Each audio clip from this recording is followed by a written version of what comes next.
오늘 주시는 하나님의 말씀은 마가복음 14장 66절에서 72절까지의 말씀입니다. 제가 봉독해 드리겠습니다.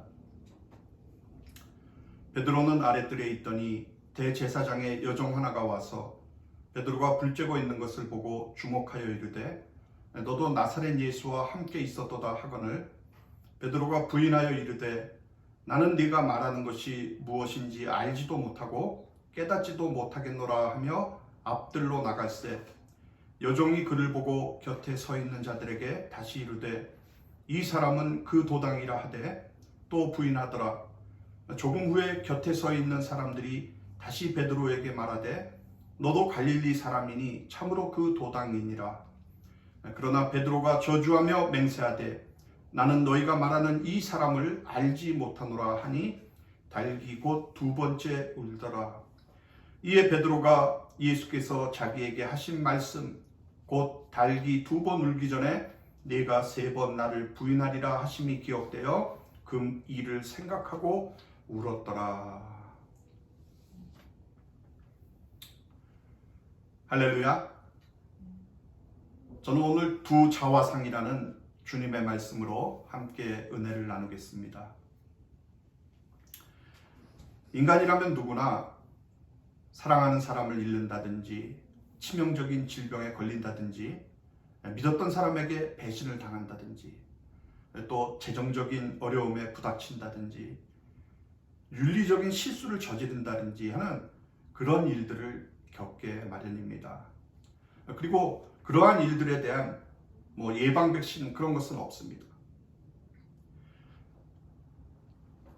우리가 가족들과 더불어서 건강하고 넉넉하며 평안하게 살고 또 일터에서 승승장구하기 위해서 어떤 대책을 세우고 얼마나 그것을 위해서 애를 쓰는가와 상관없이 제 아무리 많은 돈과 권력을 쌓고 계획을 세운다고 해도 가족과의 이별, 심각한 질병을 비롯한 끔찍한 일들이 수시로 우리의 삶에 끼어드는 것을 막을 수가 없습니다. 그래서 인생은 한없이 연약하며 삶은 비극적입니다.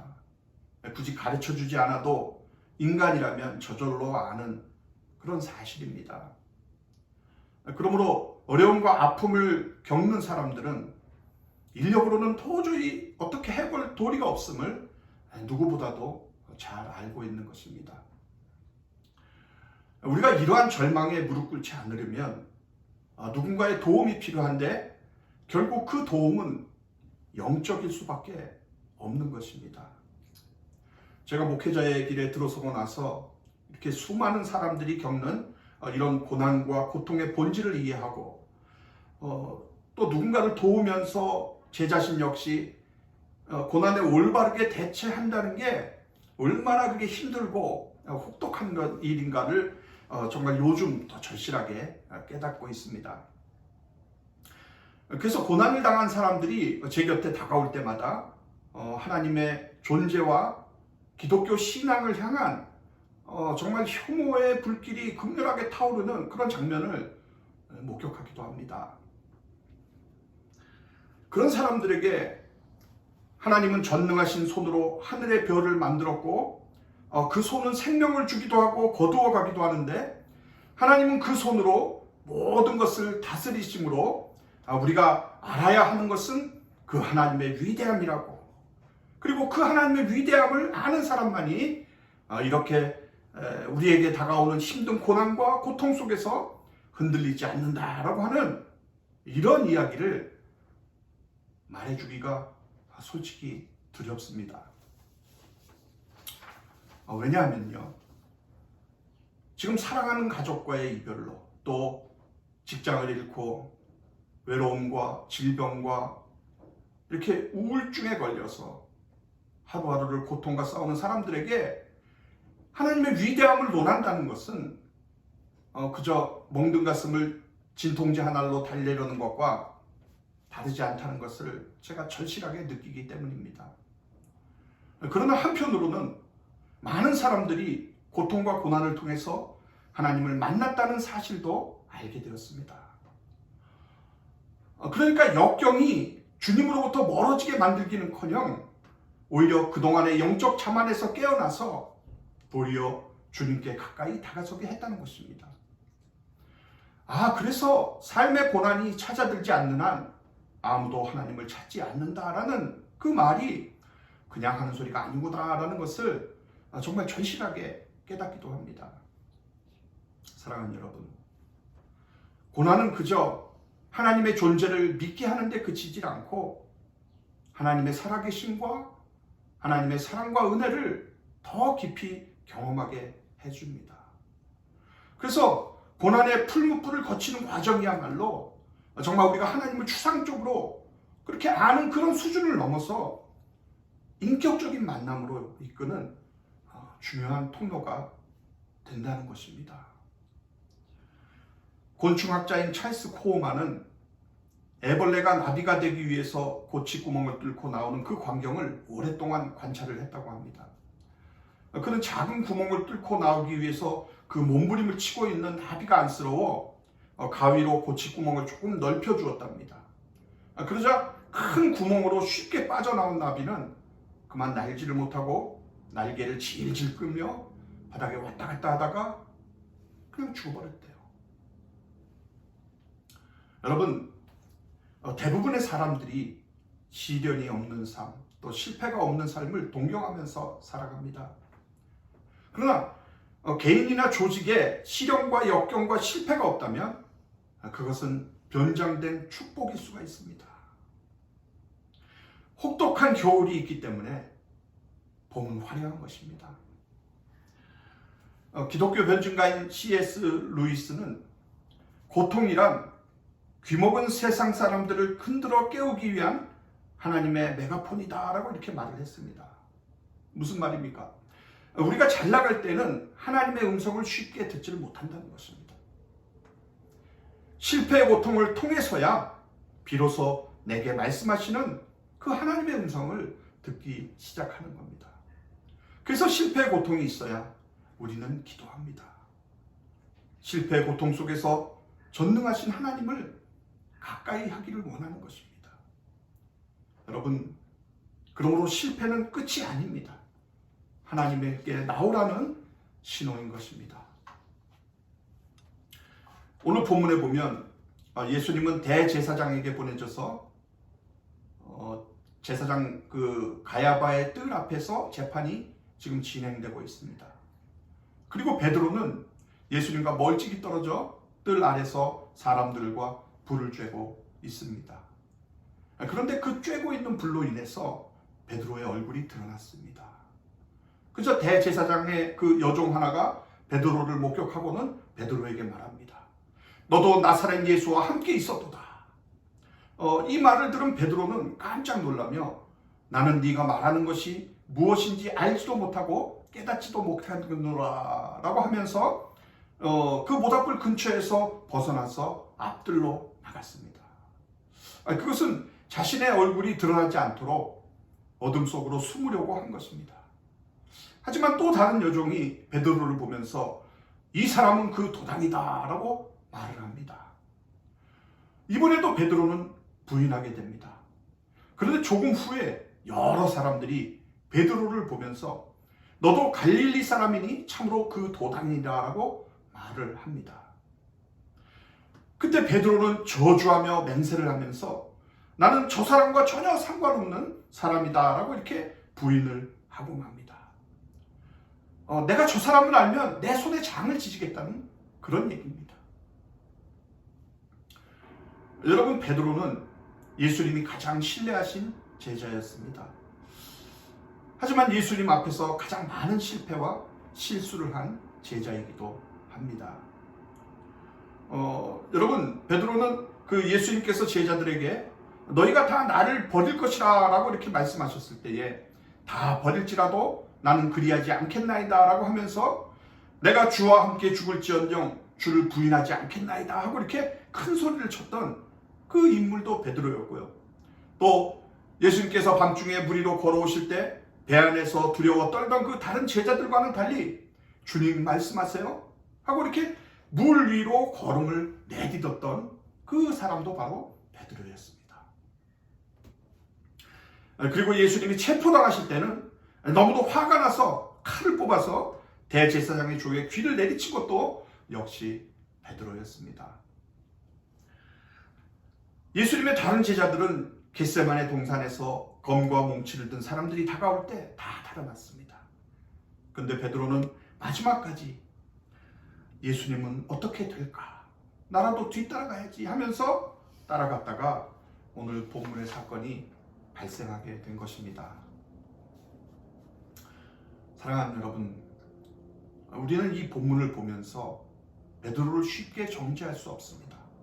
왜냐하면 우리는 어쩌면 그보다 더 못한 사람이기 때문입니다.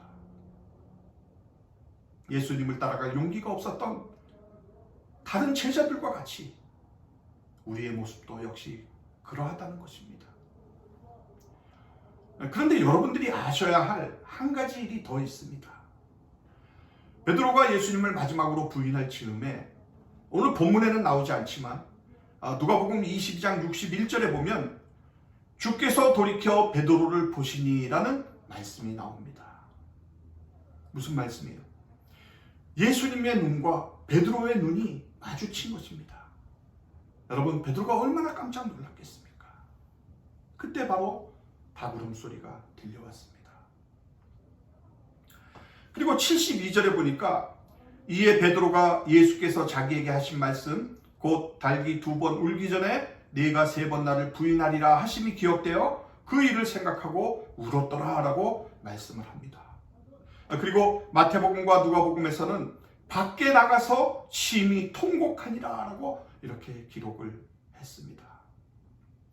여러분, 우리가 잘 알고 있는 대로 예수님께는 배반을 한 2명의 제자가 있었습니다. 누구죠? 가룟 유다와 베드로입니다. 두 사람 모두 예수님께서 그분을 따르라고 개인적으로 부르셨습니다.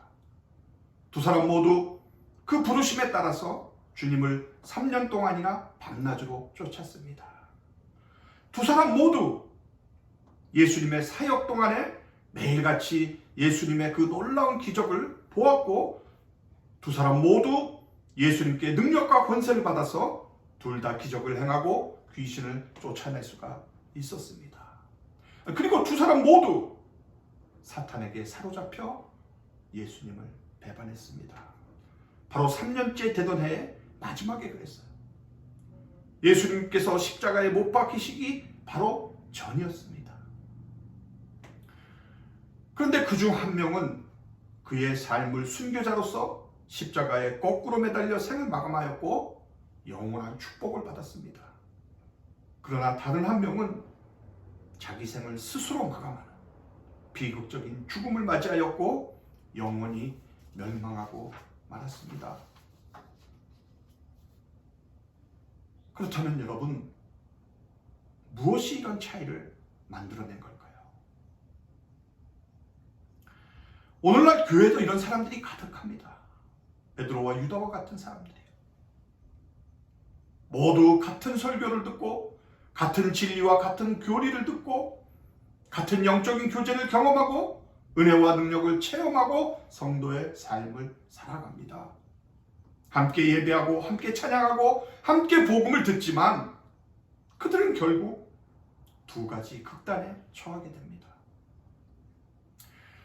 예수님께서는 알곡과 가라지의 비유로 이것을 지적하셨습니다. 그리고 또 산상수훈에서 이렇게 말씀을 하셨습니다. 나더러 주여 주여 하는 자마다 다 천국에 들어갈 것이 아니요 다만 하늘에 계신 내 아버지의 뜻대로 행하는 자라야 들어가리라.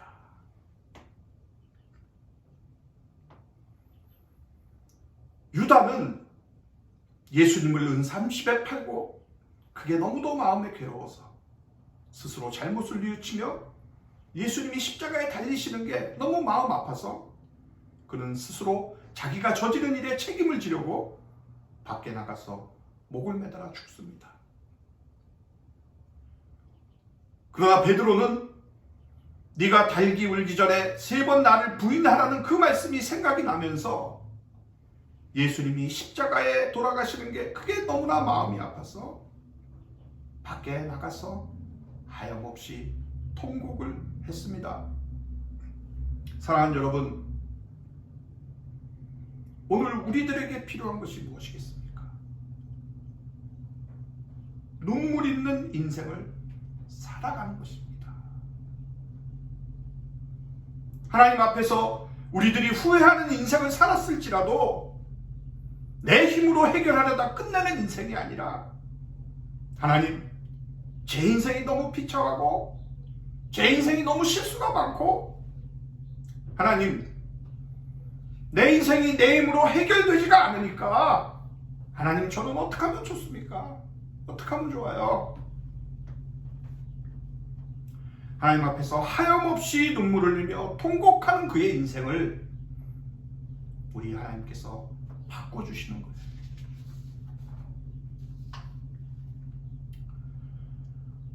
여러분, 겟세마네 동산에서의 그 어둠 속에서 유다와 예수님의 눈이 마주쳤을 때 유다는 그분께 입맞춤을 했습니다. 증오와 위선이 담긴 입맞춤이었습니다. 그때 예수님은 친구여, 네가 무엇을 하려고 왔는지 그대로 행하라 라고 이렇게 말씀하셨어요.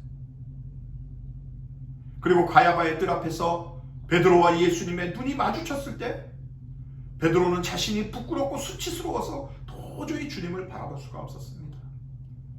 그때도 예수님은, 그래, 네가 참 마음이 아프구나, 네가 참 불쌍하구나, 네가 그럴 수밖에 없었구나. 예수님은 유다에게도 베드로에게도 똑같이 증오의 눈빛으로 바라보시기 시작해 마음 아픈 연민의 눈빛으로 바라보았던 것입니다. 오늘 제가 여러분들께 말씀드리는 것은 예수님을 배반해도 예수님을 부인해도 괜찮다라는 그것이 아니라, 그럼에도 불구하고 우리를 절대로 포기하지 않으시는 그 하나님을 바라보라는 것입니다. 자신의 행위 속에서 자신을 발견했던 가룟 유다, 그리고 끝까지 자기를 곁에 두시고 사랑하시는 그 예수님의 마음 속에서 자신을 발견했던 베드로. 여러분, 이 둘의 결정적인 차이가 바로 여기에 있는 것입니다. 여러분, 유다의 근본적인 문제가 무엇이었는지 아십니까? 유다는 예수님을 자신의 주로 고백하지는 않았다는 거예요. 무슨 말씀입니까? 그는 자살로 자기 자신을 죽이기 전에 이미 이 사람이 나를 팔 것이라는 것을 알면서도 그 자신을 받아들인 예수님을 이미 마음속에서 인정을 하지 않았다는 거예요. 여러분, 자살이라는 것은 내가 마음속에서 하나님을 인정하지 않을 때만 가능한 것이에요. 다시 말해서 하나님을 배반해야만 자살이 가능한 것입니다. 그렇지 않습니까? 내 의식의 경계 안에서 정말 하나님을 없애버리지 않고는, 하나님의 존재를 무시해버리지 않고서는 자신이 스스로 그렇게 극단적인 선택을 할 수가 없는 것입니다. 그럼 유다가 예수님을 자신의 주로 고백하지 않은 것을 우리가 어떻게 알 수가 있죠? 마태복음 26장과 마가복음 14장에 보면 예수님께서 베다니 나병 환자 시몬의 집에서 식사하실 때에 한 여자가 가장 비싼 향유를 가져다가 그 옥합을 깨뜨려서 예수님의 머리에 붓습니다. 그때 사람들이 화를 내면서 이 향유를 비싼 값에 팔아서 가난한 자들에게 줄 수도 있는데 어째서 이 향유를 허비하느냐라고 하면서 그 여자를 책망합니다. 그때 예수님께서는 그는 힘을 다하여 내 몸에 향유를 부어서 내 장례를 미리 준비하였느니라 라고 말씀하셨어요. 그리고 같은 내용이 나오는 요한복음 12장에서는 그 여자를 책망한 사람이 가룟 유다라고 이렇게 말씀합니다. 그리고는 그가 가난한 자들을 생각해서가 아니라 그때 돈꾀를 맡고 있었는데 거기 넣는 것을 훔쳐가는 도둑이다라고 이렇게 분명하게 밝혀주고 있습니다. 그리고 그 사건이 있은 후에 유다는 예수님을 넘겨주기 위해서 곧바로 대제사장들에게로 가는 것을 봅니다. 사랑하는 여러분, 옥합을 깨뜨린 여인은 예수님을 주로 고백했기 때문에 그 값비싼 향유를 예수님의 머리에 아낌없이 부을 수가 있었어요. 그러나 유다는 예수님이 그의 주님이 아니었기 때문에 그것조차도 자기 돈꾀로 들어가지 못한 것이 너무나도 아까웠던 것입니다. 여러분, 우리가 예수님을 우리 삶에 이용하려고 한다면 우리는 예수님을 이 세상에 쉽게 팔아버릴 수가 있어요. 예수님을 쉽게 부인하고 말 것입니다. 왜요? 우리 주님이 아니기 때문에.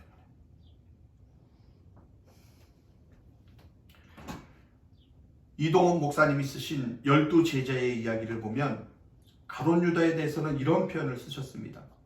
신자가 아니었던 제자. 신자가 아니었던 제자. 그는 예수님을 따라잡았지만 진정한 신자가 아니라 종교적인 공동체에만 머물렀을 뿐이다 라고 이렇게 표현을 하셨어요. 아마 오늘 이 시간에도 많은 분들이 예배를 드리시고 계실 텐데 이 예배를 드리는 우리가 신자일 수도 있고 아니면 그냥 앉아만 있는 그런 사람일 수도 있다는 얘기입니다. 여러분, 우리가 한번 가만히 생각을 해보시기 바랍니다. 우리들은 예수를 믿으면서 무엇을 바라고 있는가?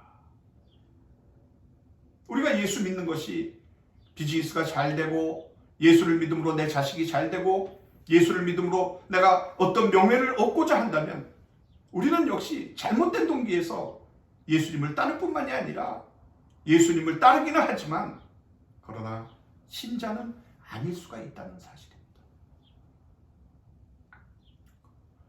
유다에게 있어서 가장 불행한 것은 그가 예수님을 따라다니면서도 그가 전혀 변하지를 않았다라는 거예요. 예수님은 3년 동안 계속해서 누구든지 나를 따라오려거든 자기를 부인하고 자기 십자가를 지고 나를 따라야 한다라고 제자들에게 말씀을 하셨습니다. 베드로는 그 말씀을 기억해서 통곡을 했고 유다는 아무리 예수님의 말씀을 들었어도 자기 자신이 가지고 있던 틀을 딱 가지고 있었기 때문에 그 틀을 깨질 못하고 그 자신이 믿던 신념에 의해서 자살을 했습니다. 여러분, 우리의 신앙의 문제점이 무엇입니까?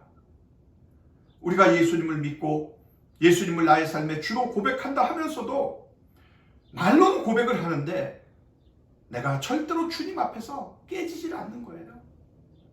자신의 틀 속에서 벗어나지를 못하는 것입니다.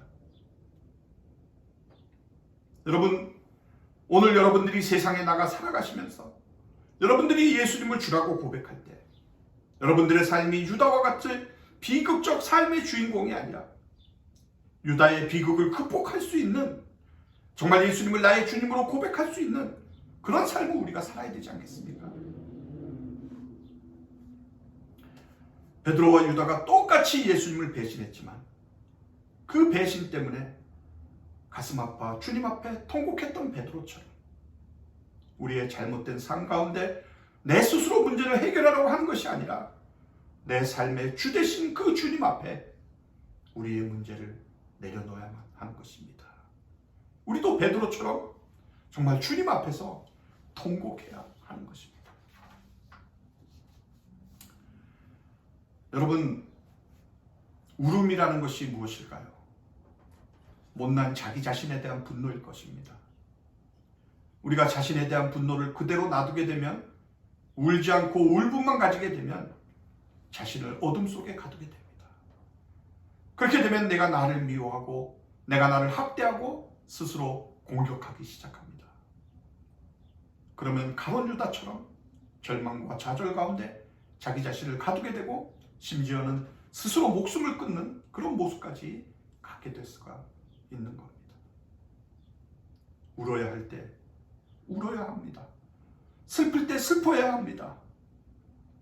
내 모습이 어리석게 보일 때 그 모습 그대로 하나님 앞에 나와서 자신의 모습을 토해내야 합니다. 그래야 변화가 일어나고 치유가 일어나고 회복이 일어납니다. 그래야 베드로처럼 정말 새 사람으로 일어날 수가 있는 것입니다. 여러분, 모든 울음에는 진심이 담겨 있습니다. 눈물은 마음의 찌꺼기를 배출합니다. 눈물은 나를 되찾는 길입니다. 따라서 진정한 삶을 살기 위해서는 울어야 합니다. 그러면 육체의 질병이 떠나가고 영혼의 절망이 떠나갑니다. 치유와 회복의 역사가 바로 울음에 있는 것입니다. 하나님 앞에서 나를 위해서 울면 내가 치유를 받습니다. 하나님 앞에서 내 가족을 위해서 울면 내 가족이 치유를 받아요. 하나님 앞에서 내 민족을 위해서 울면 민족이 치유를 받고, 교회를 위해서 울면 교회가 치유받게 되는 것입니다. 사랑하는 성도 여러분, 우리는 지금 코로나 바이러스라는 이 어두운 터널 속을 걸어가고 있습니다. 지금 내 인생이 망가졌다고 생각하는 분들이 있는지 모르겠어요. 그래서 하나님을 원망하고 계시는 분들이 또 있는지 모르겠어요. 상황도 최악이고 내가 할 수 있는 것도 전혀 없고 모든 것이 무너져 내릴 때, 지금 이 상황을 바꾸지 못하면 나와 내 가족, 내 주위의 사람들은 어떻게 될 것인가? 또 나의 가치와 내가 하고 있는 일들, 나의 정체성, 이 모든 것들이 무너져 내릴 때 우리의 불안은 증폭이 되고 정말 어찌할 바를 몰라서 이리 뛰어보고 저리 뛰어보고. 여러분, 우리가 절망할 때 나에 대한 신뢰는 우리를 일으켜주지 못합니다. 내 힘, 내 능력을 믿는 것, 우리를 이 고통 가운데서 건져주지 못합니다. 혹시 여러분들 중에서 지금 영혼의 어두운 밤을 경험하고 있으신 분이 계십니까? 벼랑 끝에 서서 아래를 내다보면서 뛰어내릴까 말까 하고 이렇게 고민하는 분들이 계시고 있어요. 누가복음 22장 31절과 32절에 보면 예수님께서 베드로에게 오늘 닭 울기 전에 네가 나를 3번 부인하리라 라는 이 말씀을 하시기 전에 이런 말씀을 하십니다. 시몬아 시몬아, 보라, 사탄이 너희를 밀가부로 타려고 요구하였으나 그러나 내가 너를 위하여 기도하였노니 너는 돌이킨 후에 내 형제를 굳게 하라. 오늘 본문 72절에 보면 닭이 곧 2번째 울더라. 이에 베드로가 예수께서 자기에게 하신 말씀, 곧 닭이 2번 울기 전에 네가 3번 나를 부인하리라 하심이 기억되어 그 일을 생각하고 울었더라 라고 말씀합니다. 근데 저는 이 말씀을 묵상하면서 이런 생각이 들었습니다. 베드로가 예수님을 3번 부인한 후에 주님과 눈과 눈이 마주쳤을 때, 그때 베드로는 자신을 위해서 기도하신다는 그 예수님의 말씀을 먼저 기억을 했고, 또 불쌍하고 부족한 자신에게 다시 형제들을 맡기시는 그 주님의 마음이 그의 가슴을 치지는 않았는가라는 것이죠. 그래서 자기를 향한 그 주님의 크신 사랑으로 인하여서 그렇게 회개하며 통복을 하지 않았을까요? 그래서 저는 여러분들에게 예수님이 베드로에게 말씀하셨던 너는 돌이킨 후에 내 형제를 굳게 하라라는 주님의 음성을 듣는 여러분들이 되시기를 이 시간 주님의 이름으로 축복합니다. 누구나 죄를 짓고 넘어질 가능성이 있습니다. 지금까지 살아오면서 잘못된 선택을 할 수도 있고요. 그리고 잘못된 선택을 했다면 그 결과에 책임을 지는 것도 순리이겠죠. 그러나 베드로와 같이 그렇게 큰 죄를 지었음에도 불구하고 그 후에도 우리에게는 여전히 선택할 수 있는 것이 있다는 것입니다. 주님께로 돌아갈 것인가? 가지 않을 것인가? 여러분, 우리 주님께서는 그 모든 것을 다 알고 계십니다. 유다가 자신을 팔 것이라는 사실도, 베드로가 자신을 3번이나 부인할 것이라는 그 사실도 미리 다 알고 계셨듯이 주님께서는 우리의 연약함, 우리의 허물, 우리의 잘못, 우리의 배신을 다 알고 계십니다. 그래서 인류 역사상 가장 무겁고 고통스러운 그 형벌이라는 그 십자가에서 우리의 죄를 대신 지시고 돌아가셨습니다. 우리는 마땅히 우리가 지은 그 죄의 책임을 우리 스스로 가지고 죽어야 마땅한 존재였지만 하나밖에 없는 아들을 십자가에서 죽이시면서까지 우리를 사랑하신 그 하나님의 사랑, 그 하나님의 은혜로 인하여서 우리는 새로운 생명으로 거듭난 것입니다. 지금 여러분의 삶에 선택해야 하는 순간들이 있을 겁니다. 여러분의 삶에 결단의 순간들이 있을 거예요. 여러분이 하나님 앞에서 어떤 길을 가든지 내가 주님을 나의 삶의 주님으로 고백하며, 아니 여러분이 실수를 했을지라도, 우리가 죄를 지었다 할지라도 우리가 주님 앞에 돌아와 눈물로 회개하고 용서받고 해결받는 것, 그것이 우리가 유다가 되지 않고 베드로가 되는 길인 것입니다. 오늘 여러분은 여러분의 삶에 어떤 결단을 하시겠습니까?